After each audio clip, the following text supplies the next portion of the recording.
kembali lagi bersama saya Sinta di Dika Film. Apa kabar kalian semua penggemar spoiler? Tentunya baik-baik saja bukan?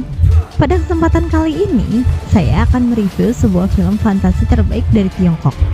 Film yang berjudul The Yin Yang Master Dream of Eternity ini mengisahkan tentang seorang ratu dan keempat master yang diutus untuk menyegel kembali seekor monster ular yang telah tertidur selama 300 tahun di dalam diri sang ratu. Dan monster ular tersebut mampu meneror orang-orang serta menimbulkan kekacauan yang sangat dahsyat. Tapi seperti biasa, sebelum lanjut ke alur ceritanya, alangkah baiknya kalian support channel ini dengan cara like, share, dan subscribe. Kalau sudah, mari kita lanjut ke alur ceritanya.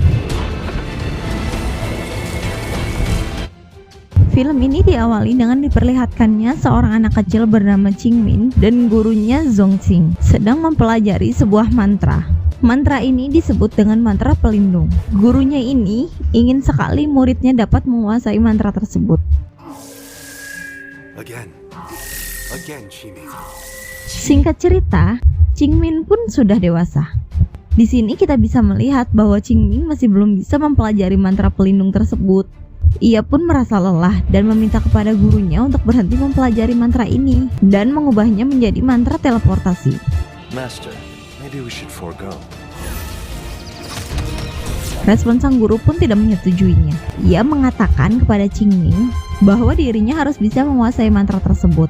Ia juga menjelaskan bahwa mantra tersebut sangat tidak efektif untuk menahan serangan jika ia bertemu lawan yang lebih kuat darinya. Dan tanpa mantra pelindung juga, ia tidak akan bisa menjadi Yin Yang Master. Namun di tengah-tengah perdebatan antara mereka, tiba-tiba datang seekor monster ular raksasa dari balik dinding es. Guru Zong yang tahu akan kemampuan Qingmin seketika langsung saja memindahkannya ke lokasi lain. Kemudian ia memanggil para roh pelindung miliknya, yaitu anjing salju, roh emas, dan pelukis gila.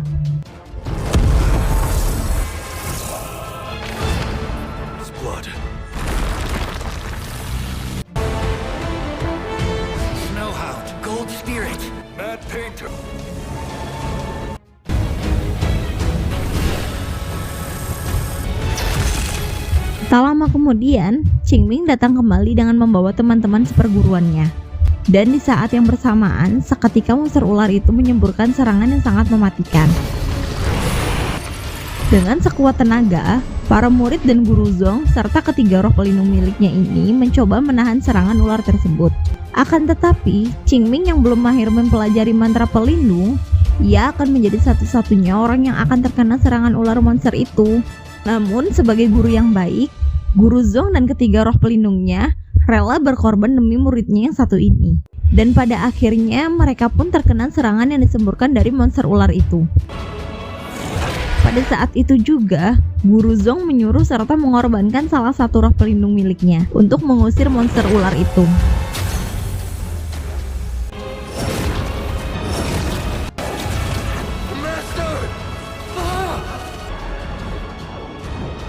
Regret nothing. It has been my honor to serve you.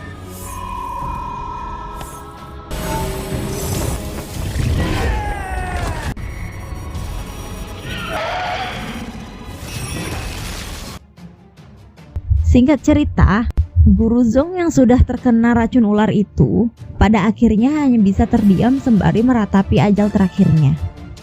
Qingmin yang merasa bersalah, ia mencoba menghampiri gurunya. Terlihat Qingmin ingin sekali mencari penawar racun untuk gurunya itu. Akan tetapi, sang guru mengatakan bahwa monster ular tersebut sama sekali tidak ada penawar racunnya. Guru Zong juga mengatakan bahwa monster ular yang dilawannya tadi hanyalah bayangannya saja.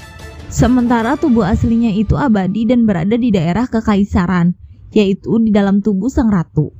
Di sini ia juga bercerita bahwa 300 tahun lalu terdapat 4 master dari 4 klan, yaitu klan wilayah selatan, wilayah barat, kepulauan timur, dan kota utara yang diberikan tugas untuk menjaga monster ular tersebut agar tidak kabur dalam daerah kekaisaran. Lalu keempat klan tersebut meninggalkan patung sebagai segel agar monster ular tersebut tidak bisa keluar dari wilayah kekaisaran. Dan munculnya bayangan monster ular itu berarti menandakan bahwa segel tersebut sudah mulai melemah. Oleh karenanya, Pada setiap waktu yang sudah ditentukan, master dari keempat klan daerah tersebut diwajibkan datang ke daerah kekaisaran untuk menyegel kembali monster ular tersebut agar tidak keluar dari wilayah di sana. Dan pada saat itu juga, Guru Zong memberinya tugas terakhir dan mengutus Xingming untuk pergi menuju daerah kekaisaran, yaitu sebagai salah satu dari master yin yang tersebut. Scene berganti kepada sesosok pria dan wanita yang sedang membicarakan sesuatu.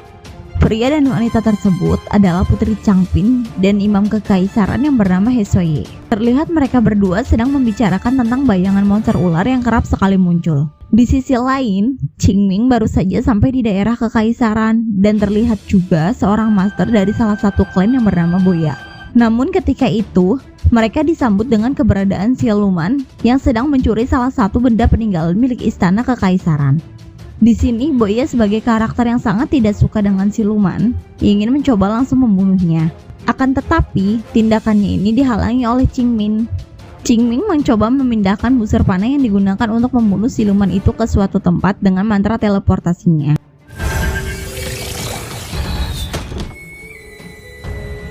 Lalu, ia pun menghampiri siluman itu dan meminta agar siluman tersebut mengembalikan benda peninggalan yang telah dicuri olehnya. Boya yang tidak terima atas tindakan yang dilakukan oleh Qingming akhirnya berkelahi. Namun pertarungan tersebut berhenti karena Qingming yang mengalah dan memindahkan Boya ke tempat semula ia meniup seruling. Sementara Qingming melanjutkan kembali perjalanannya menuju ke istana kekaisaran.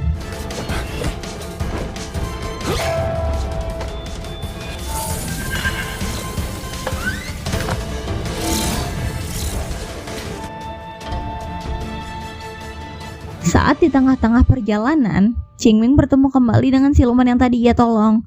Siluman itu sangat berterima kasih dan ingin membalas budinya dengan cara memohon kepada Qingming agar ia bersedia menerimanya sebagai roh pelindungnya. Dengan senang hati, Qingming pun menerima siluman tersebut dengan memberinya nama dengan sebutan batu pembunuh. Killing Stone. Kemudian scene berganti kepada Boya dan para master yang baru saja tiba di istana kekaisaran. Terlihat Boya juga bertemu kembali dengan Qingming. Boya yang masih saja merasa kesal dengan kelakuan Qingming, ia pun menantang Qingming untuk berduel. Akan tetapi, Qingming menolak tantangan tersebut. Di waktu yang sama, Master Long Yi dari wilayah selatan pun datang. Mereka bertiga pun saling berkenalan dan tak lama kemudian, He Xueye, sang imam kekaisaran juga ikut menghampiri ketiga master tersebut. Di sana ia memerintahkan para master itu untuk masuk dan beristirahat di dalam kamar yang sudah disediakan. Dan ia juga sudah mempersiapkan mantra pelindung langit di area istana yang sudah dijamin keamanannya dari para siluman. No demon. Di lain sisi, Master Hongruo yang datang lebih awal dari keempat master yang diutus sudah beristirahat lebih awal karena usianya yang sudah cukup tua. Akan tetapi, Qingming yang baru pertama kali bertemu dengan He Xueye, ia sangat terkejut karena wajahnya yang sangat mirip sekali dengan wajah gurunya. Pada keesokan harinya, terlihat para master sedang bersiap-siap untuk ritual penyembahan langit. Mereka pun berkumpul di sebuah halaman sembari menunggu kedatangan Master Hongruo yang masih di dalam kamarnya. Pada saat yang bersamaan, Putri Changpin pun tiba untuk melakukan ritual penyembah langit. Sign of a husband on the horizon.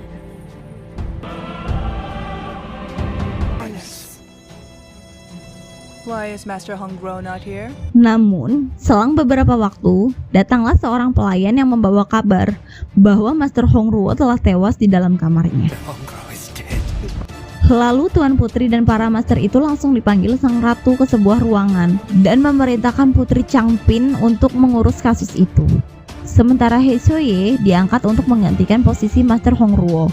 Di sini sang ratu juga memberi perintah agar para master segera mencari roh siluman untuk membangkitkan keempat segel patung tersebut. Power of the four guardians is waning. Scene berganti kepada mereka semua yang sedang dikumpulkan dan diinterogasi oleh sang putri. Di sana, para master itu melihat kondisi mayat terakhir dari Master Hongruo. Kemudian, Qingming mencoba untuk mengidentifikasi bekas luka di mayat tersebut dan menyatakan bahwa Master Hongruo telah dibunuh oleh siluman. Namun para master ini sangat kebingungan dengan siluman yang masuk ke istana karena di sekitar istana itu sudah dipasang mantra pelindung yang tidak bisa ditembus oleh siluman biasa. Generally the work of a demon. But the protection spell around the observatory. No sign of a demon getting in. Kemudian Qingming yang memiliki mantra teleport, ia dituduh menjadi pelaku pembunuh Master Hongruo oleh sang putri. Perhaps it was a very powerful pass through it without leaving a. Akan tetapi, Boya mengatakan bahwa semalaman Qingming tidak pernah keluar dari kamarnya karena semalam ia telah mengawasinya dengan cara menaruh telinga ajaibnya di kamar Qingming. Aksi saling tuduh pun berlangsung sengit, hingga Master Longi mengatakan bahwa kecebong sakti miliknya ini mampu mendeteksi keberadaan siluman. Namun pada saat mengetesnya, para kecebong itu menunjuk ke Tuan Putri dan membuat para master tersebut curiga. They'd be at least worth a try.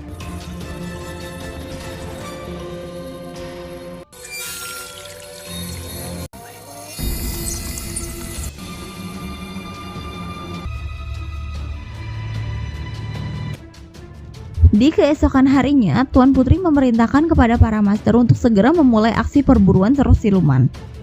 Akan tetapi, Qingming malah bersantai-santai sambil menikmati araknya. Hingga setelah Master Boya selesai memburu siluman pun, Qingming tetap bersantai-santai minum arak dan bermalas-malasan. Good morning, Boya. Care to join me?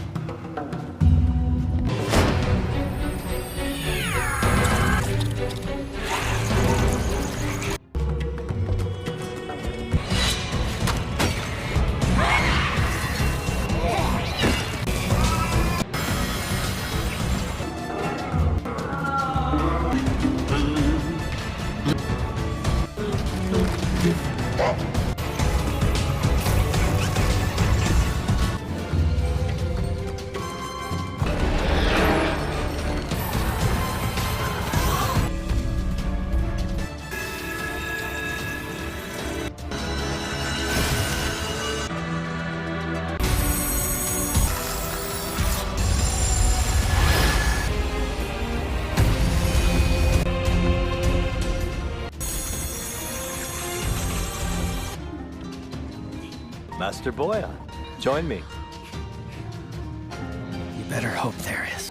Have you no respect? Plenty of time, yeah. Kemudian Qingming yang selalu dianggap bermalas-malasan oleh Boya, ternyata diam-diam dia telah mengumpulkan beberapa kasus siluman di daerah kekaisaran. Di sini Qingming berkata kepada Boya bahwa ia hanya butuh satu siluman saja untuk menghidupkan patung tersebut. Mortals. I just need to find them. Di sela pembicaraan mereka, datanglah seorang pelayan membawa kabar bahwa istana telah diserang oleh siluman, dan siluman itu telah merasuki tubuh Tuan Putri. Kemudian mereka segera mengecek kebenarannya. Ia pun terkejut ketika melihat Tuan Putri dengan keadaan sudah tidak sadarkan diri. Qingming pun segera memberi pertolongan pertamanya. Ia menarik siluman itu dengan alat yang dimilikinya.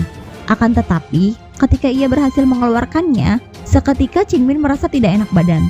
Ia pun terjatuh, lalu meminta Boya untuk menarik siluman tersebut dari dahinya. You could do it yourself. Fine.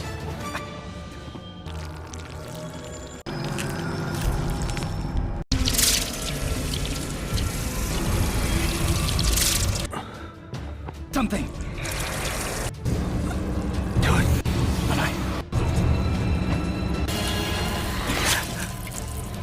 Setelah berhasil mengeluarkan siluman tersebut, Qingming langsung bergegas memberikan roh siluman itu ke sebuah patung yang bernama Naga Nilakandi. Dan benar saja, seketika patung tersebut berhasil dibangkitkan olehnya. What kind of demon is that? One demon had enough energy. Di sini, Qingming menjelaskan kepada Boya bahwa siluman tersebut berbeda dengan siluman lainnya. Meskipun dengan wujud cacing, siluman ini mempunyai obsesi kepada manusia yang memiliki hasrat kuat. Dan hasrat itu sendiri adalah hasrat yang dimiliki Tuan Putri. Oleh sebabnya, patung itu dapat bangkit hanya dengan satu siluman saja. Setelah berhasil menyelesaikan tugasnya, mereka berdua saling bercerita tentang kehidupannya. Di sana Qingming membawa Boya ke dimensi lain untuk melihat percakapan terakhir Qingming dengan gurunya. Yaitu, di mana gurunya meminta kepada Qingming untuk memberikan sebuah pedang yang bernama Fang Yu kepada sang ratu di daerah kekaisaran. Sword called Feng Yu.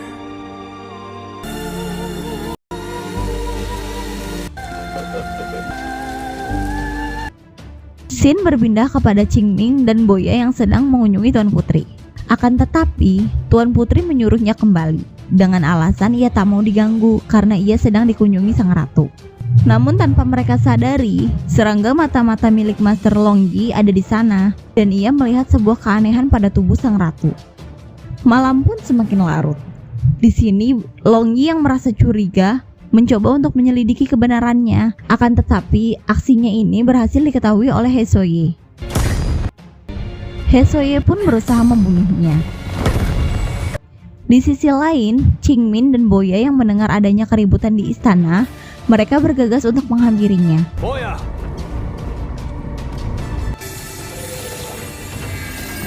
Sesampainya di sana, ia melihat Longyi dan Hesoye sedang bertarung. Mereka berdua pun berusaha memisahkannya. Di sana Longyi dituduh ingin membunuh sang ratu. Namun di saat perseteruan saling tuduh semakin sengit, tiba-tiba seekor siluman berambut panjang datang berusaha membunuh Longyi.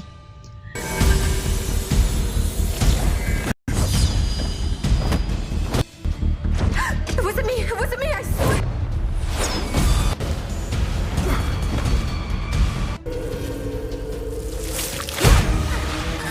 Di sana Qingmin berusaha menolongnya. Akan tetapi yang dilakukannya itu sia-sia karena serangan siluman itu sangat kuat dan membuat Longyi sekarat. Di detik-detik kematiannya, Longyi memberitahu kepada Qingmin bahwa sebenarnya ratu adalah Tuan Putri. Mendengar ucapannya itu, Qingmin pun seketika curiga kepada Tuan Putri yang sepertinya ia menutup-nutupi sesuatu. Along. Who was it? Empress. Princess.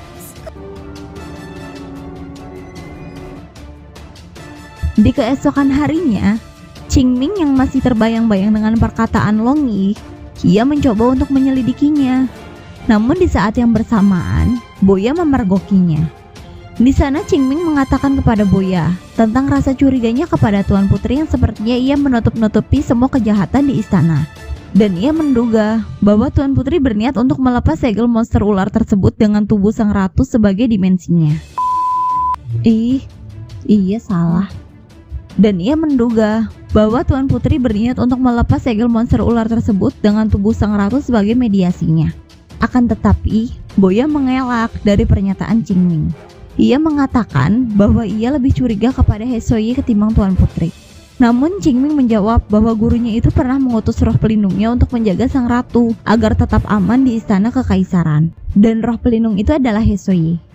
Alhasil, mereka berdua pun memutuskan untuk bekerja sama dengan menginterogasinya. More than I. Di keesokan harinya, mereka berdua membagi tugas. Dan Qingmin memutuskan untuk menanyakan Tuan Putri, sedangkan Boya, ia menanyakan Hesoye.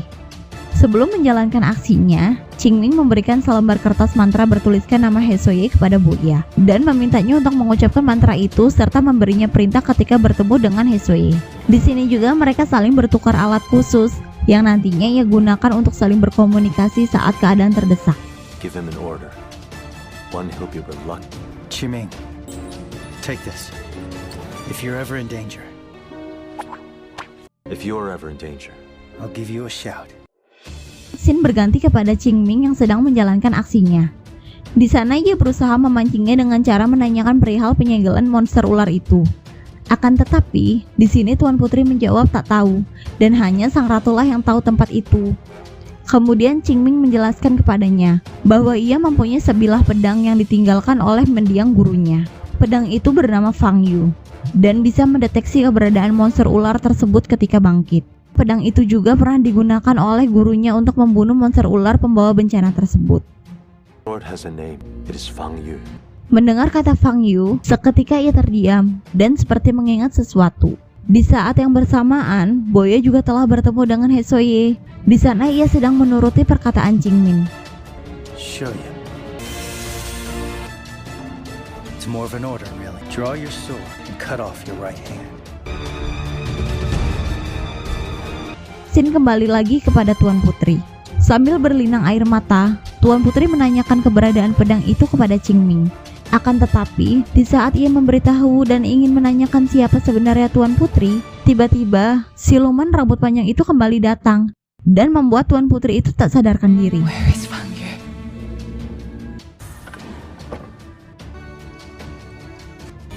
Your Highness, down the sword. are you?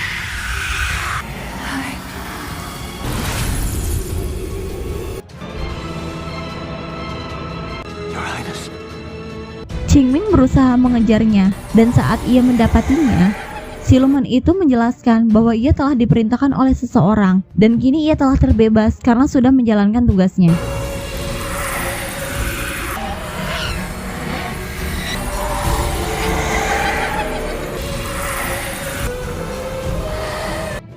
At last, have I been denied my vengeance? Today I finally... Akhirnya Qingming menyadari bahwa Hesoye telah mengkhianati gurunya, dan sosok Tuan Putri yang sebenarnya itu adalah sang ratu. My sword called Feng Yu. Boya. Scene kembali lagi kepada Boye yang sudah tak sadarkan diri. Di sana, Qingming berusaha menyadarkan, dan setelah ia tersadar, mereka langsung bergegas untuk mengejar sang ratu dan Hesoye. Namun di saat mereka bertemu dengannya, Qingming dan Boya dikirim ke dimensi lain oleh Hesoye. Kemudian Hesoye yang tahu bahwa monster ular itu akan lahir dan bangkit, ia bergegas mengajak sang ratu menuju ke sebuah tempat.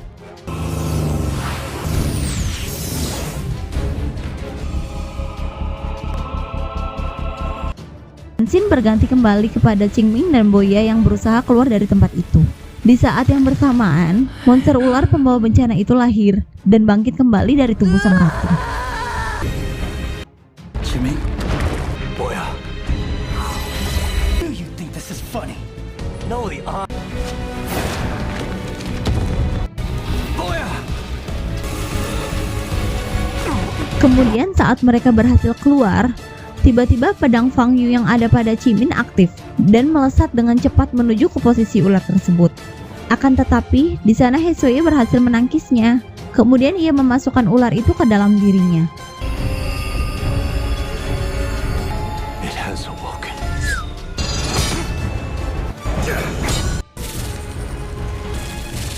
Seketika Hesoye pun menjadi kekal abadi dan membuat ular tersebut menjadi monster ular raksasa.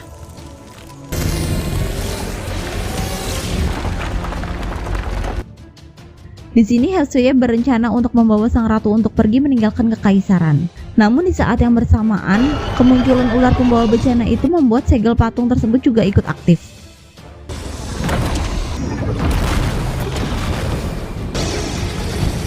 Akan tetapi, dari keempat segel patung itu, ada satu patung yang tidak aktif, yaitu burung vermilion. Patung tersebut tidak aktif karena ulah Hesoye.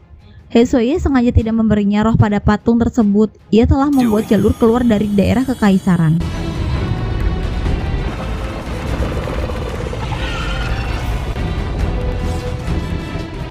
Namun, sang ratu bukannya bahagia. Ia malah merasa kecewa terhadap dirinya sendiri karena melihat para penduduk yang tidak bersalah di daerah kekaisaran menjadi korban. Alhasil, sang ratu pun memilih untuk bunuh diri dengan cara melompat bersama Hesoye. Namun peristiwa tersebut berhasil digagalkan oleh monster ular tersebut.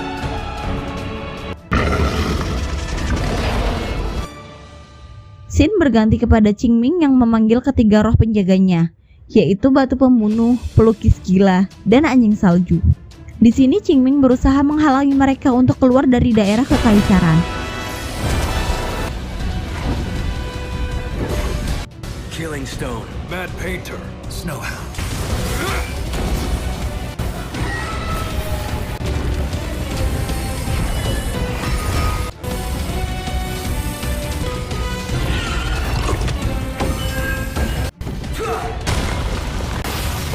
Di sini Qingming sangat kesulitan sekali melawannya. Karena ia terlalu kuat, para roh pelindung milik Qingming berhasil ia kalahkan dengan sangat mudah.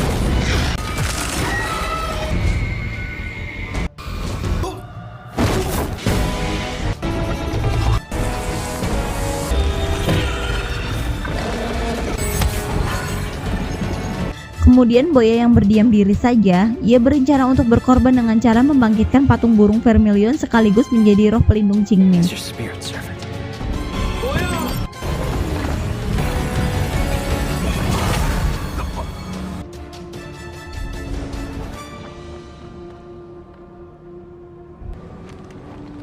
Boya. Boya.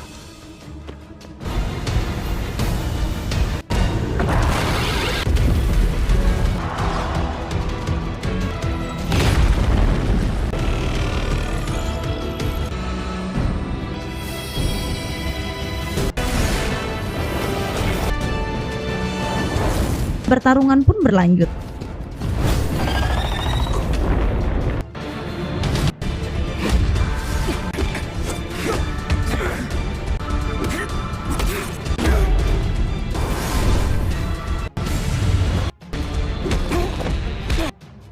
Di saat yang bersamaan, Qingming masuk ke dalam tubuh monster ular tersebut melalui mantra teleportnya. Di sana ia mencoba menyadarkan sang ratu dengan mengatakan bahwa Zhongxing itu telah tiada. Master's gone. Kemudian ia membawanya ke dimensi lain, yaitu di mana percakapan terakhir kali Qingming dengan gurunya.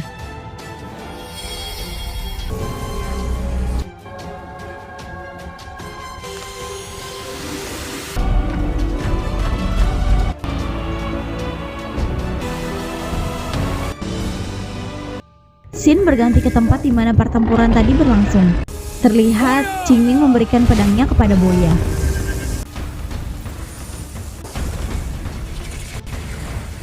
Kemudian Boya melemparnya ke arah Hesoye. Akan tetapi kekuatannya tersebut sangatlah kuat dan mampu menahan serangan dari pedang tersebut. Namun sang ratu yang sudah tersadar, seketika ia nekat memotong lehernya sendiri, sehingga Hesoye pun lengah dan tertusuk pedang tersebut. Qingming, watch and learn. Protection spell can really do. Your Highness.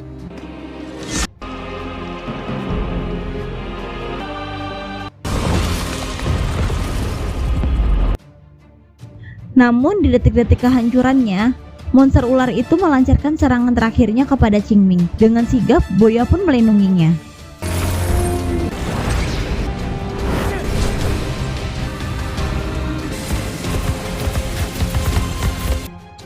Akan tetapi Qingming tak menyangka bahwa pedangnya itu hanya bisa memusnahkan monster ularnya saja, sedangkan Hesoye ia masih hidup.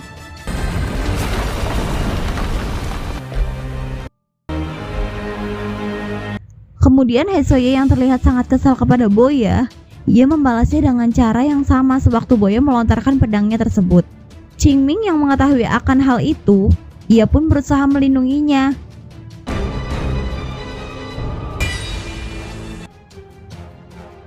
Akan tetapi, kekuatan dari pedang itu sangatlah kuat, dan pada akhirnya, pedang itu menembus tubuh Qingming. Namun ketika pedang itu menembus tubuh Qingming, ia teringat dengan ucapan gurunya itu, dan pertempuran pun berakhir.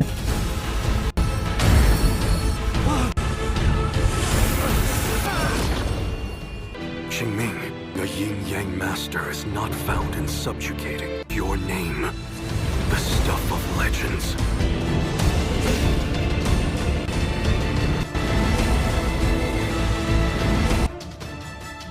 Di scene terakhir, kita diperlihatkan dengan masa lalu gurunya sewaktu ia berada di daerah kekaisaran, dan Qingming yang sedang pamit meninggalkan Boya. You and I. As I send the empty city.